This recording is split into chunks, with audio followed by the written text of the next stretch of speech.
ಪಟ್ಟಿಯನ್ನು ತಯಾರು ಮಾಡಿದ್ದೀರಾ? ಎಷ್ಟು ಸತಿ ಪಟ್ಟಿ ತಯಾರು ಮಾಡ್ತೀರಿ ನೀವು? ಆ ಪಟ್ಟಿಯಲ್ಲಿ ಪುನರ್ ಪರಿಶೀಲನೆ ಮಾಡಿ ಅರ್ಹರಿಗೆ ಕೊಡಿ ಅಂತ ನಾವು ಹೇಳ್ತೀವಿ. 2023ರಲ್ಲಿ ನೀವೊಂದು ಪಟ್ಟಿಯನ್ನು ಸಿದ್ಧಪಡಿಸಿದ್ರಿ. ಆ ಪಟ್ಟಿಯಲ್ಲಿ ಡೂಪ್ಲೆಕ್ಸ್ ಮನೆ ಇರುವಂತಹ ಕೋಟ್ಯಾಧಿಪತಿಗಳ ಮನೆ ಇತ್ತು. ಆವಾಗ ಅದನ್ನ ಲೋಕಾಯುಕ್ತರ ಗಮನಕ್ಕೆ ತಂದೆ. ತಕ್ಷಣ ಆ ಪಟ್ಟಿಯನ್ನು ಪುನರ್ ಪರಿಶೀಲನೆ ಮಾಡುವಂತ ಕೆಲಸವನ್ನು ಪುರಸಭೆಯವರು ಮಾಡಿದ್ದಾರೆ. ಈಗಾಗಲೇ ನೀವು ಸಿದ್ಧಪಡಿಸಿರುವಂತಹ ಪಟ್ಟಿಯಲ್ಲೂ ಸಹ ಅಕ್ರಮಗಳಿದೆ. ಮನೆಯವರು ಇದ್ದಾರೆ, ಜಮೀನು ಇರೋರು ಇದ್ದಾರೆ, ನಿವೇಶನಗಳಿರೋರು ಇದ್ದಾರೆ. ಅದಕ್ಕೆ ಸೂಕ್ತವಾಗಿ ನೀವು ಪರಿಶೀಲಿಸಿ ಅರ್ಹರಿಗೆ ಮನೆ ಕೊಡಿ.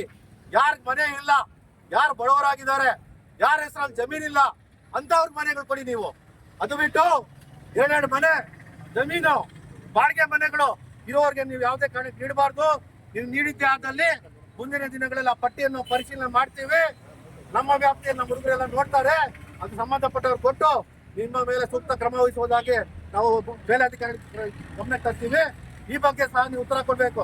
ಮೊದಲನೇದಾಗಿ ಕಮ್ಯುನಿಟಿ ಮೊಬೈಲೈಸೇಷನ್, 2ನೇದಾಗಿ ನಿವೇಶನ ರೈತರಿಗೆ ನಿವೇಶನ, 3ನೇದಾಗಿ ನಮ್ಮ DCC ಬ್ಯಾಂಕ್ ಪಕ್ಕದಲ್ಲಿ ಗೂಳು ರಸ್ತೆಯಲ್ಲಿ ವಾಣಿಜ್ಯ ಮಳಿಗೆಗಳು ಸುಮಾರು 15-20 ವರ್ಷಗಳಿಂದ ಕೋಟ್ಯಾಂತರ ರೂಪಾಯಿ ಬಂಡವಾಳ ಹಾಕಿ ಅಲ್ಲಿ ಕಟ್ಟಿದ್ದಾರೆ.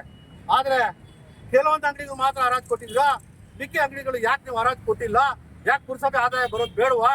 ಪುರಸಭೆಗೆ ಆದಾಯ ಬರೋದು ಬೇಡವಾ? ನಗರ ಅಭಿವೃದ್ಧಿ ಆಗೋದು ಬೇಡವಾ? ಯಾಕೆ ಅಂಗಡಿಗಳು ಹರಾಜು ಮಾಡ್ತಾ ಇಲ್ಲ? ಯಾಕೆ ಬಾಡಿಗೆ ಕೊಡ್ತಾ ಇಲ್ಲ ನೀವು? ಇದ್ರ ಬಗ್ಗೆ ನೀವು ಉತ್ತರ ಕೊಡ್ಬೇಕೀಗ. ಅದ್ರ ಜೊತೆಗೆ ನೀವು DCC ಬ್ಯಾಂಕ್ ಪಕ್ಕದಲ್ಲಿ ನೇತಾಜಿ ಸರ್ಕಲ್ ಅಲ್ಲಿ ಸರ್ಕಾರಿ ಮಳಿಗೆ ಮಾಡಿದ್ದೀರಾ. ಅದು ಅವೈಜ್ಞಾನಿಕ ಎಂದು ಸರ್ಕಾರಿ ಮಳಿಗೆ ಅವರು ಬರ್ತಾರೆ ಮತ್ತೆ ಹೋಗ್ತಾರೆ. ಆದ್ರೆ ಅದಕ್ಕೆ ದುಡ್ಡು ನಮ್ಮ ಬೆವರಿನ ದುಡ್ಡು, ನಮ್ಮ ಕಂದಾಯ ದುಡ್ಡನ್ನು ನೀವು ಹಾಕಿ ಕಟ್ಟಿದ್ದೀರಾ. ಅದೇನು ಅವೈಜ್ಞಾನಿಕವಾಗಿದೆಯೋ ಅದು ಸರಿಪಡಿಸಿ ಸೂಕ್ತರಿಗೆ ಅರ್ಹರಿಗೆ ಕೊಡಿ. ಅಲ್ಲಿ ಇಲ್ಲ ಸಲ್ಲದ ಚಟುವಟಿಕೆ ನಡೀತಾ ಇದೆ, ಅದನ್ನು ಸರಿಪಡಿಸಬೇಕು. ಜೊತೆಗೆ